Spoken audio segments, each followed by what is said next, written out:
우리 지역 이슈를 살펴보는 헬로 이슈 토크입니다.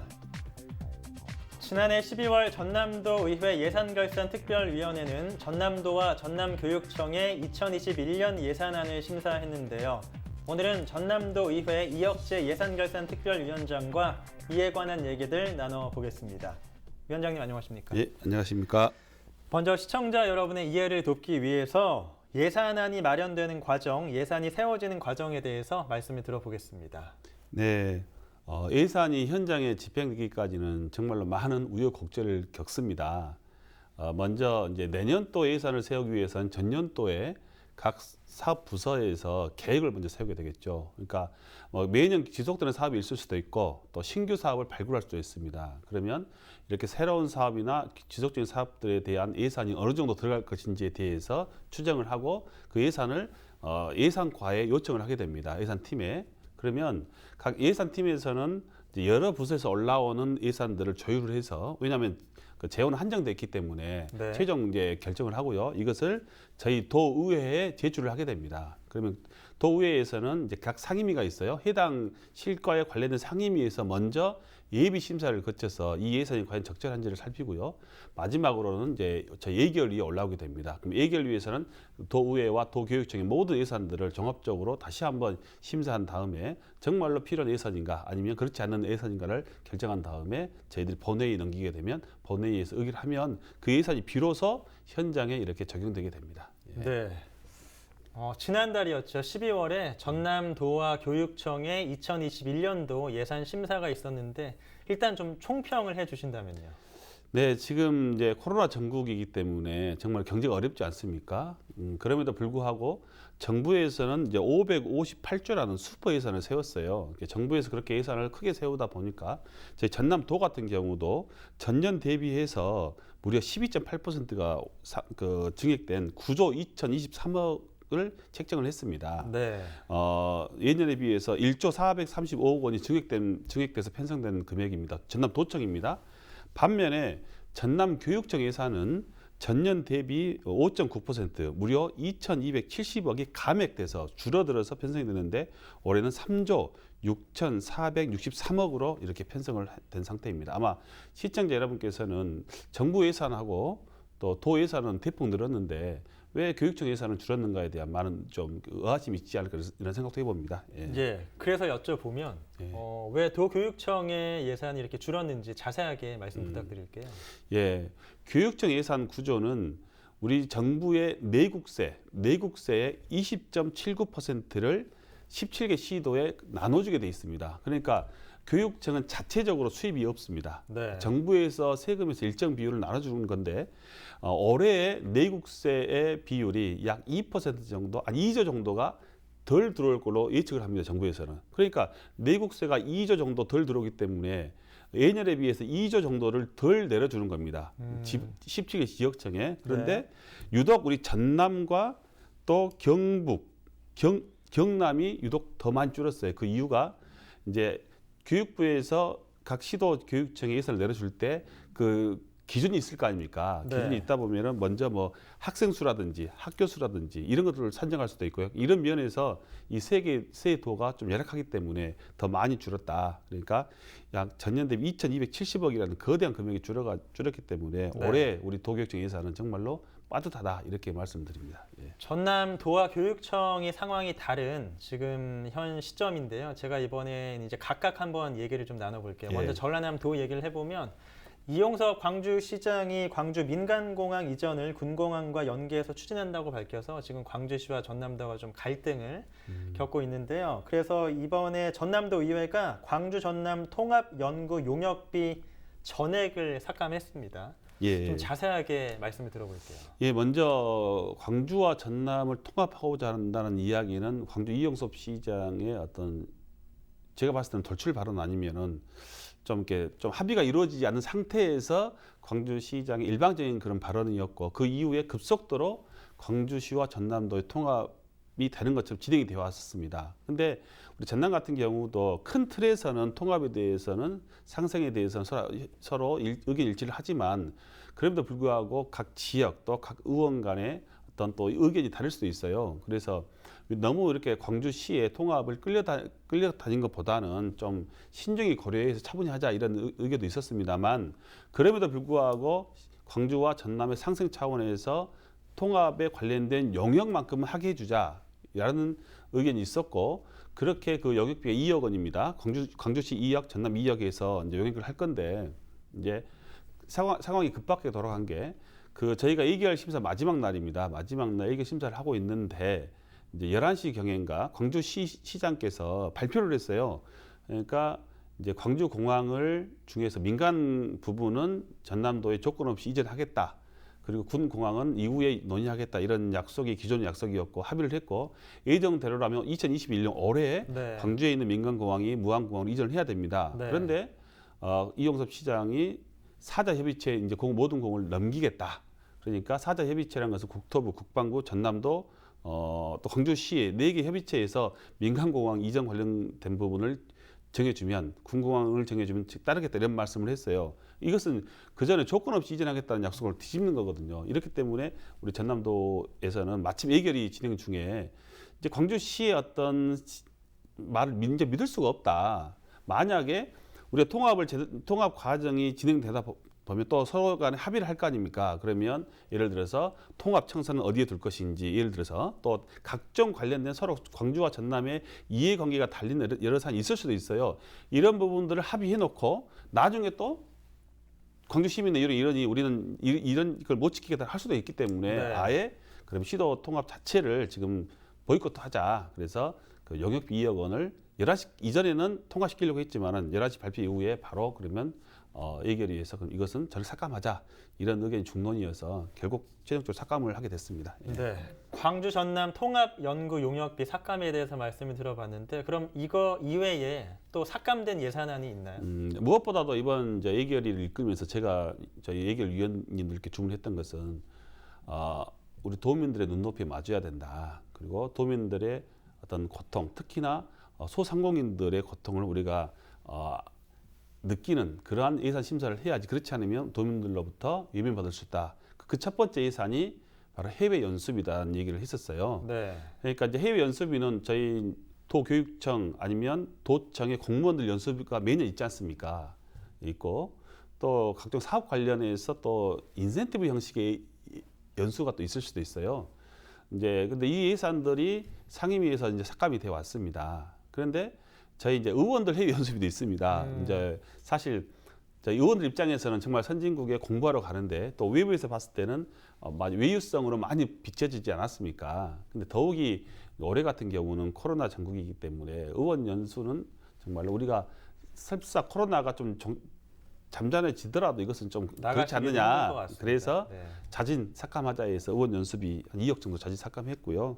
정말로 불효불급한 예산들은 삭감하고 민생 경제, 도민들의 어떤 눈높이에 맞는 예산 심사를 하려고 노력했었습니다. 예. 네.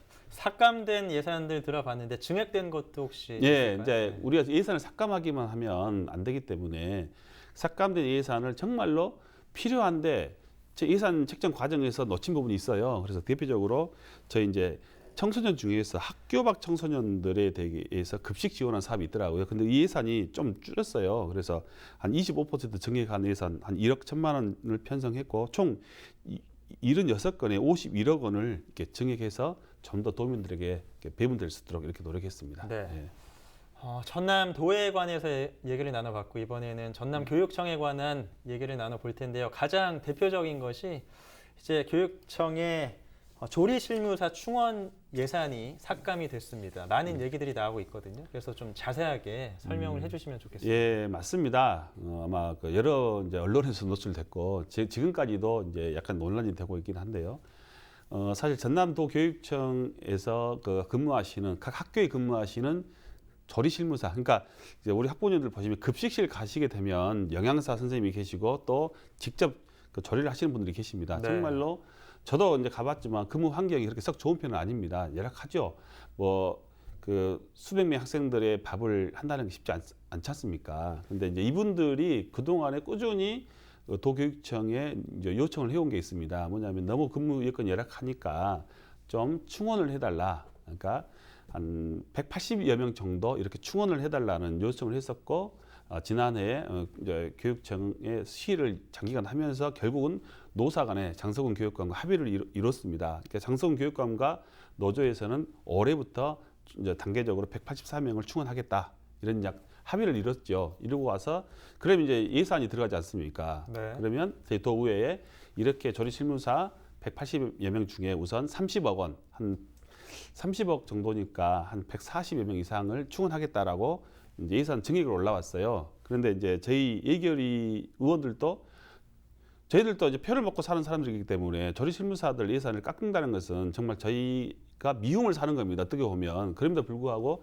전체적인 예산을 살펴봤습니다. 그런데 우리 전남의 학생 수가 2018년에는 22만 496명이었는데 2020년에는 20만 6,759명으로 약 13,000명이 줄었고요. 3,700명이 줄었고 앞으로 5년간 12,852명이 또 줄을 것으로 예상이 됩니다. 반면에 이제 그동안의 교육청 직원들은 교원이 652명, 그다음에 행정직원이 231명, 또 공무직 직원이 1,064명 이래서 약 1,947명이 증가했고요. 네. 아까 예산이 이제 도교육청 예산이 2,270억이 올해는 줄어들었다고 했지 않습니까? 네. 그런데 무려 인건비가 그 중에서 64%가 인건비입니다. 인건비. 그러니까 3조 얼마 중에서 2조 얼마가 인건비예요. 그러면 이제 인건비를 안 줄 수가 없지 않습니까? 인건비 빼고 실질적으로 학생들에게 교육에 물론 인건비도 교육 들어가지만 직접적인 학교 환경 개선이라든지 아이들에게 줄 수 있는 것들이 줄어들었기 때문에 저희들이 이제 정말로 내부에서 논의도 심했습니다. 우리가 조리 실무사들의 고통을 모르는 것은 절대 아니다. 하지만 시기가 지금 시기는 아니다. 이제 코로나 전국이 좀 끝나면 단계적으로 하자. 지금은 이 예산 말고도 다른 데 쓸 때 너무 많다. 이렇게 해서 어떤 의원님들은 30억 전액을 삭감을 하고 나중에 편성하자는 얘기도 있었고 또 어떤 부분 의원님들은 그래도 좀 고통스러우니 한 10억 정도만 삭감해서 다른 데로 쓰자. 또 어떤 의원님은 아니다. 이분들의 고통이 너무 심하니 30억을 다 세우자. 이렇게 치열하게 내부 논쟁이 있었는데 결국 저희들 합의 본 게 그러면 한 20억 정도는 인력을 채용을 하고 네. 10억 정도를 삭감을 해서 다음에 이제 하고 지금 당장 필요한 우리 기초학력이라든지 아니면 또 원격 수업 대비하는 예산들이 있어요. 이런 예산이 줄었기 때문에 이 예산을 좀 넣자라고 이렇게 정액을 했는데 그 이후에 그 조리실무사 분들께서 아니면 학비 노조라고 있습니다. 이쪽 노조께서 정말 우리 예결위가 좀 너무 뭐라 할까요? 왜 우리 예산을 이렇게 중요한 예산이 네, 잘랐냐라고 좀 안타까워했어요. 네. 근데 저희 예결위 위원장 입장에서도 정말 조리실무사 여러분께 죄송하지만 좀 시기를 봐서 나중에 좀 코로나가 좀 잠잠해지고 또 우리 교육청 재정 여건이 좀 허락한다면 이번에 삭감된 예산은 이렇게 다시 보충할 그런 마음이 있기 때문에 좀만 양해해 주셨으면 참 고맙겠다는 말씀드립니다. 네, 조리실무사 충원 예산 삭감에 관한 말씀을 들어봤는데 참 여러 가지가 얽힌 것 같아요. 그래서 좀 심도 있게 생각을 해봐야 될 것 같고 그 외에 또 뭐 전남 교육청에 주목할 만한 예산이 있을까요? 예, 마찬가지로 그 코로나19 때문에 저희들이 집행이 어려웠던 그런 해외 연수비, 교육청의 해외 연수비 다 삭감을 시켰고요. 정말 안타까운 것은 우리 전남 교육청의 대표적인 그 프로젝트가 두 개가 있습니다. 학생들을 위해서는 청소년 미래 도전 프로젝트가 있고 우리 선생님들을 위해서는 전문적 학습 공동체라는 예산이 있는데 둘 다 예산이 좀 줄긴 했지만 특히 그 청소년 미래 도전 프로젝트 중에 그 해외 연수 예산이 있어요. 근데 정말로 이 아이들이 해외에 나가서 노는 게 아니라 배우는 게 엄청 많거든요. 네. 해보면 단순히 예를 들어서 네팔이라는 곳에 가서 그 아이들의 학교 현장을 보는 것만으로도 아이들에게 교육이 되는 그러한 프로그램들이 있었는데 그 예산도 어쩔 수 없이 이제 삭감을 해서 정말 안타깝다는 점 말씀을 드리고요. 또 이제 반면에 이제 또 학교 밖 청소년들도 반드시 우리가 보호해서 다시 공교육이 끌어들이거나 아니면 자기들이 원하는 취업을 할 수도 지속적으로 노력을 해줘야 되는데 그런 게 지금까지는 부족해 있었어요. 근데 이번에 올해부터 이제 전남에도 약 3,000명 이상의 학교 밖 청소년이 있고 있는 이 아이들이 이제 학교 밖 청소년 지원센터라는 곳이 있습니다. 네. 여기 와서 등록을 하고 학교처럼 일정 부분 프로그램을 이수하거나 또 자기 개발할 수 있는 프로그램을 이수를 하게 되면 초등 과정은 월 5만 원, 중등 과정은 월 10만 원, 고등 과정의 학생은 월 20만 원을 매월 자기 개발비로 지급을 하는 제도를 올해부터 시행합니다. 저는 네. 이 예산이 굉장히 의미가 있다고 봅니다. 그러니까 이 예산이 단순히 금전적 지원이 아니라 설사 내가 학교 밖에 있더라도 우리 전남도나 아니면 전남교육청에서도 나에게 관심이 있구나. 또 그러니까 나도 좀 더 이 돈을 또 단순히 내 용돈이 아니라 이 돈을 이용해서 내가 할 수 있는 것을 공부를 해야 되겠다. 아니면 어떤 자격증을 따야 되겠다. 이런 결심을 하지 않을까 싶습니다. 그래서 네. 저는 굉장히 이 예산이 의미 있다 이렇게 보고 있습니다. 예. 학교 밖 청소년을 위한 그런 예산에 대해서도 말씀을 해주셨는데 여튼 이렇게 전남도와 교육청의 예산이 확정이 됐어요. 예. 방금 뭐 그런 예산들이나 여러 가지 잘 사용되는 게 이제 중요할 것 같거든요. 정말 좋은 지적이십니다. 네. 저희들이 이제 예산 심사도 하지만 이제 제가 지금 예결 특별위원장이지 않습니까? 그럼 예산 결산입니다. 저희들이 이제 결산을 하게 됩니다. 그러니까 예산은 돈 쓰기 전에 심의하는 거고 결산은 돈을 이제 1년 동안 어떻게 썼는가를 이제 심의를 하는 건데요. 저는 결산이 더 중요하다고 봅니다. 그러니까 아까 예산 한 사업마다 정말로 우여곡절 끝에 그 예산이 수립됐다고 그랬어요. 그런데 더 중요한 것은 수립보다 더 중요한 것은 이 예산을 100% 다 잘 써야 된다는 겁니다. 네. 근데 제가 이제 그걸 집행률이라고 하는데요. 작년도에 도청의 집행률을 봤더니 96.4% 집행이 됐고 도교육청은 좀 낮습니다. 92.6%가 집행이 됐어요. 그러니까 도 같은 경우는 약 3.6%, 교육청은 7.34% 돈을 안 썼다는 얘기입니다. 그럼 이 돈이 안 쓰면 물론 이 집행 잔액이 어디 도망간 건 아니지만 그 해에 꼭 필요한 곳에 못 썼다는 얘기가 되는 겁니다. 그러니까 우리 이제 혹시 이 방송을 보고 계시는 우리 집행하시는 공무원 여러분들께서는 꼭 그 해에 책정된 예산은 꼭 그 해에 다 집행될 수 있도록 제대로 집행될 수 있도록 정말 노력해 주셔야 된다 이런 부탁을 드리고요. 정말로 특히 저는 또 우리 도청이나 교육청에 주문하고 싶은 게 정말 도청 예산이 거의 10조 됩니다. 이제 네. 추계까지 하게 되면 10조 넘을 겁니다. 교육청 예산도 4조가 넘을 겁니다. 추경을 하게 되면 그러면 한 14조 원 정도의 돈이 전남에 이제 매년 풀리는 거죠. 그래서 그랬을 때 정말로 계약하신 분들 우리 지역에 있는 소상공인들과 이왕이면 많은 계약을 해달라. 그러니까 지역 업체 법적으로 어쩔 수 없다면 모르지만 그렇지 않게 법적으로 허용된다면 가급적이면 타 지역보다는 우리 지역에 있는 업체와 좀 계약을 해달라 이런 부탁을 드립니다. 그래야 네. 이게 선순환이 돼서 또 지역 경제가 활성화되지 않을까 싶습니다. 잠깐 추경을 언급해 주셨는데 오늘 예산 얘기 나온 김에 한번 여쭤보면 전남도 의회 추경에 관한 특별한 계획도 갖고 계신가요? 추경은 말 그대로 이제 필요한 경우에 하는 게 추경이지 않습니까? 그래서 추경이 언제 있을 것이다라고 확정 지을 수는 없습니다. 그런데 벌써 예상을 해보면 지금 정부에서도 이제 코로나 전국 때문에 내년 초에 또 추경을 할 거라는 그런 말들이 나오고 있지 않습니까? 그러면 정부에서 1차적으로 추경을 하게 되면 마찬가지로 저희 도에서도 추경을 하게 됩니다. 정부 추경이 도로 내려오면 그냥 쓰는 게 아니라 도에서도 또 승인을 해야 되거든요. 네. 그래서 아마 연초에 추경이 있을 것으로 예상이 되고 그렇지 않다면 매년 한 6월경에 이렇게 추경이 있었습니다. 그래서 늦어도 올해 6월 안에는 추경이 한두 번은 있을 것 같다 이런 생각이 듭니다. 네. 예. 자, 2021년도가 시작이 됐는데요. 이제 또 처음으로 올해 방송에 나오셨는데 올해 전남도 의정 활동 어떤 방향으로 해 나가실지 마지막으로 들어보겠습니다. 예, 우리 시청자 여러분, 특히 소상공인 여러분 정말 힘드실 겁니다. 저희 지방 의회를 이끌어가는 정치인들이 좀 더 노력하고 했더라면 이보다는 고통이 좀 덜했을 건데 그렇지 못한 것에 대해서는 정말 송구스럽게 생각하고요. 2021년 저희 전남도의회에서는 정말로 어느 해보다도 우리 도민들의 눈높이, 도민들의 고통을 줄이는데 최선을 다해서 의정 활동을 하겠다. 이런 약속을 드립니다. 우리 도민 여러분 정말 힘드시지만 그래도 함께 힘을 내서 이 코로나를 이겨내기를 바라봅니다. 고맙습니다. 네, 오늘 전남도와 전남교육청의 2021년도 예산에 대해서 전남도 의회 이혁재 예산결산특별위원장과 얘기 나눠봤습니다. 오늘 말씀 잘 들었습니다.